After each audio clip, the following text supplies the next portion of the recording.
ये थोड़ा सा आप देखना चाहोगे तो इधर ये टूटा हुआ है यहाँ पे 11 बैंक है हमारी इस मार्केट में। बाकी ऐसी सारी टूटी पड़ी है, ढक्कन नहीं है मार्केट में। एमसीडी से कितनी और पब्लिक से पैसे लेते हैं सुबह शाम, ये अलग से कितने सालों से आप लोग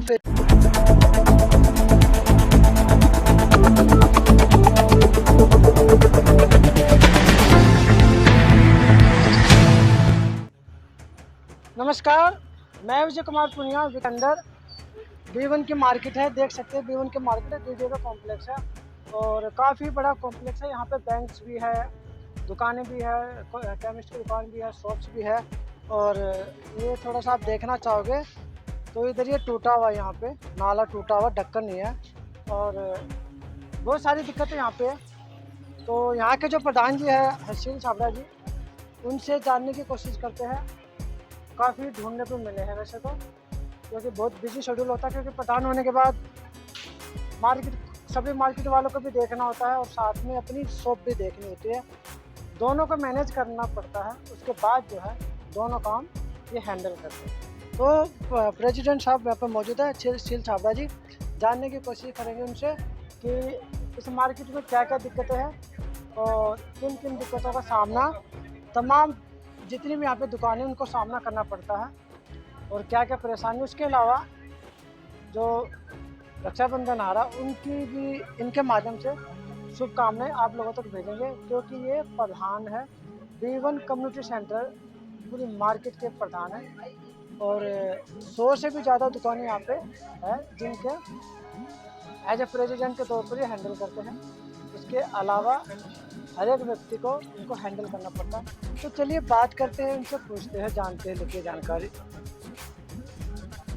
तो चलिए बात करते हैं सर, थोड़ा डिटेल दीजिए। जो आप B1 कम्युनिटी जो डिपार्टमेंट है जनकपुरी के अंदर, आप उसके प्रधान हो, कितने समय से प्रधान हो? ये जी 5-6 साल हो गए सर इस मार्केट में प्रधान बने हुए। और मेरे को सर ये कहना है कि मैं सबसे पहले रक्षाबंधन की आने वाले समय में सब भाई बहनों को इसका अभिनंदन करता हूँ और सबको मैं कहता हूँ कि सबके परिवार में खुशी रहे और सब मिलकर त्यौहार मनाएं। और मेरा सबसे पहले तो ये है कि सबसे बड़ी शिकायत है इसमें, एक तो हमारी मार्केट में एमसीडी का कोई काम नहीं होता, सारे हार्वेस्टिंग पॉइंट बंद पड़े हैं, नालियों के ड्रेन सारे हमारे बंद पड़े हैं।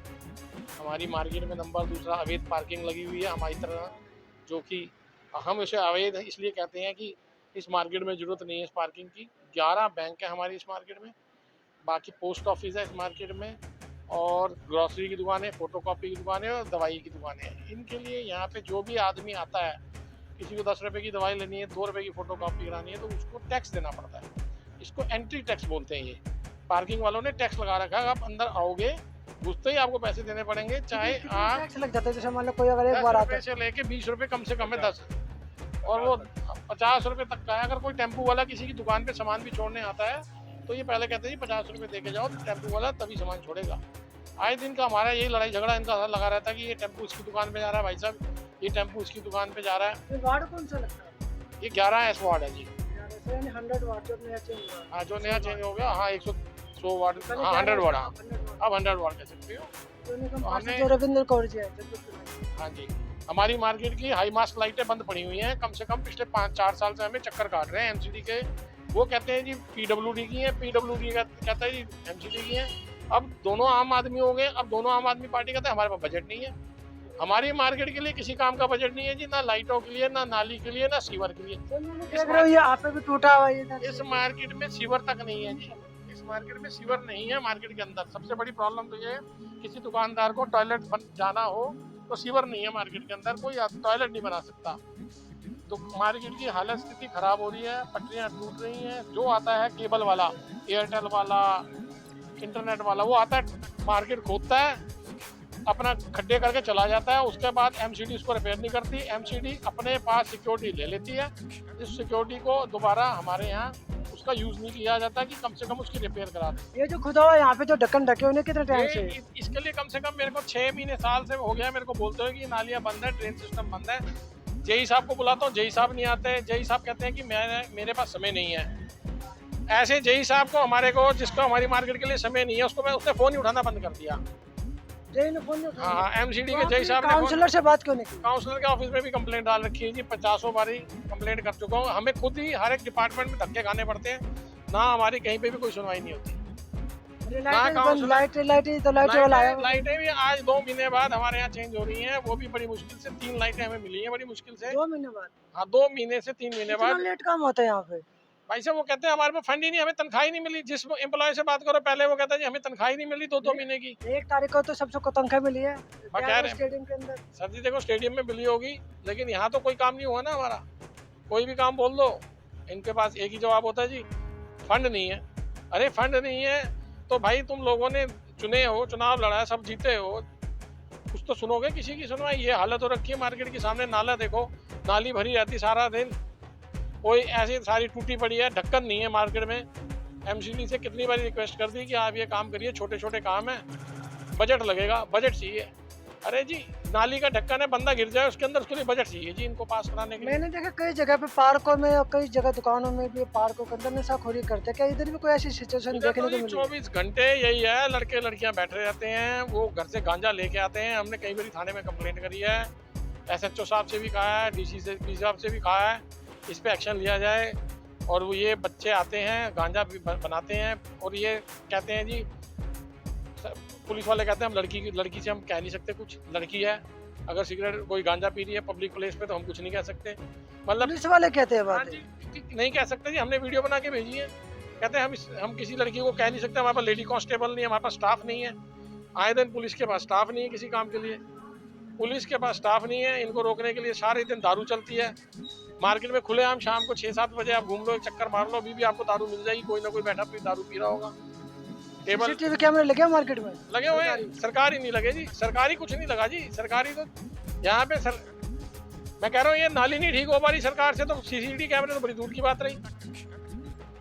इसके लिए हमें इतने चक्कर काटने पड़ रहे हैं, इतनी जगह हम रोज फोन करते हैं काउंसलर के ऑफिस में, सबको फोन करके बताते हैं, जेई को फोन करते हैं, कोई नहीं सुनता। टॉयलेट है तो टॉयलेटों में भी यही हाल है, पानी नहीं होता। हाँ और पब्लिक से पैसे लेते हैं सुबह शाम ये अलग से, वाले जो दूसरे टॉयलेटों को इन्होंने ठेके पे दे दिया जी, एमसीडी के इन्होंने आगे पे ठेके पे दे दिया है और पब्लिक से पैसे लेते हैं। जो मतलब कि यूरिन करने जाता है। हाँ जो लेडीज वगैरह जाती हैं उनसे टॉयलेट जाने के पैसे लिए जाते हैं, और मार्केट के कई दुकानदार अपनी जेब से पैसे दे रहे हैं अपने स्टाफ के लिए। सभी लोग बड़े दुखी हैं जी इनसे, और यहाँ पे कोई भी किसी तरह की सुविधा जो है बड़ी मुश्किल से हमें लड़ना पड़ता है काम के लिए। चोरी तो नहीं होते इधर? चोरी चर्चिया रात को घूमते हैं, पुलिस का राउंड ही नहीं है। कई बार हमने चर्चिया पकड़ा है, अभी पीछे चर्चिया पकड़ के मोबाइल स्नैचर था उसको पकड़ा, हमने थाने में दिया। उसके बाद उस मोबाइल को छुड़ाने के लिए हमें कोर्ट में जाना पड़ा, कोर्ट के चक्कर काटे, अलग से हमने 2000 रुपये वकील को फीस दी, तब जा कर के जिनका मोबाइल छीना गया, एक हमारे एक रिक्शे वाले हैं उनका मोबाइल छीना गया, चोर को हमने पकड़ के दिया है, चोर को पकड़ के इनके हाथ में दिया है। उसके बावजूद भी हमें कम से कम 2 दिन कोर्ट में चक्कर काटे हैं मोबाइल को लेने के लिए, 5 बारी थाने में चक्कर काटे हैं। मतलब यहाँ पे कोई सुविधा नहीं है। और भी तो देखो जो महंगाई बढ़ रही है, महंगाई बढ़ने की वजह से आप लोगों के रोजगार पर कोई फर्क नजर आया? महंगाई बढ़ने से छोटे दुकानदार मर गए हैं जी। बड़े दुकानदार जो हैं या तो बड़े बड़े स्टोर चल रहे हैं या ऑनलाइन काम चल रहा है, किसी चीज़ पे कुछ है ही नहीं, पाबंदी है ही नहीं। अब छोटा दुकानदार कहाँ जाएगा? यहाँ तो जो भी आता है मजबूरी में आता है, बस सामान लेने बहुत मजबूरी होती है, वरना तो पार्किंग वाला ही नहीं उसको ना आने देता।